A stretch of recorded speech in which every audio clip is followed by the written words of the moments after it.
In this video, I'm going to talk about creating checkboxes and a drop-down list in JavaScript. So let's first check it out. It says, please select your smoothie ingredients. And I have a nice picture here. You know how to embed an image at this point. It's in a folder, which I called images, and the name of it is fruit. There it is right under there. And maybe I'll select a banana, apple, medium smoothie. And if I click order, it says you ordered a medium banana apple smoothie. And obviously I can check other letters. I can have a large. Now, checkboxes, of course, are a little bit different than radio buttons. Checkboxes, you can check as many as you like. Radio buttons, if you have a group of radio buttons, as soon as you check one, the others get unchecked. So let's check out the syntax of a checkbox.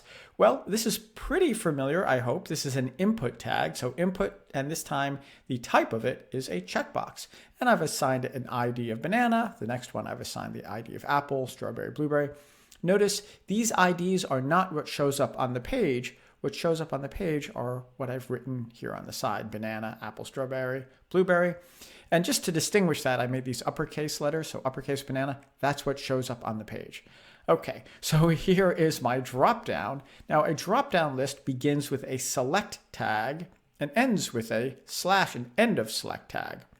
Also, I gave it an ID, and in between here, I've specified some options. You can have as many as you like, of course. These are the values, small, medium, and large. And again, that's not what shows up on the page. What shows up on the page is written to the right here. And then, of course, you've seen this before when I click this button, right? I have an input type called button. The value is order, and when I click it, it runs it. Now, I know this seems a little bit weird because a button, when you assign a value, it shows up on the button. Here, these values, I know, it's just kind of funny. These values do not show up on the page, but on a button, it does show up. All right, so when I click order, let's see what happens. Well, let's scroll down to order. Here's my function called order. I made a variable called fruits. And again, pretty straightforward. All I'm using is my document.getElementById. If banana is checked, then I'm adding banana to my fruits. All right, if apple is checked, I'm adding apple with a space. I have a space after each one of these. Strawberry is checked, and so forth. Right, remember the ID of these, banana, apple, strawberry, blueberry? These were my IDs, right? And it's very easy to see if it's checked. You just get element by ID, and if it's checked, that means they click the thing and right, you're adding it. So forth.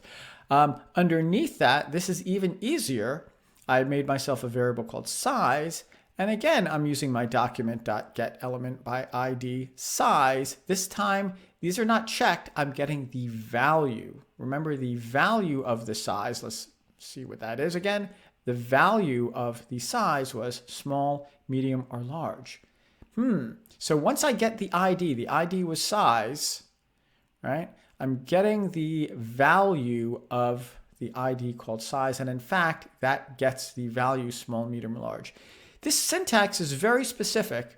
And I would suggest when you start your next project, start with this, copy it, modify it, because if you mess up the syntax, if you mess up the syntax, it's all going to go awry. All right.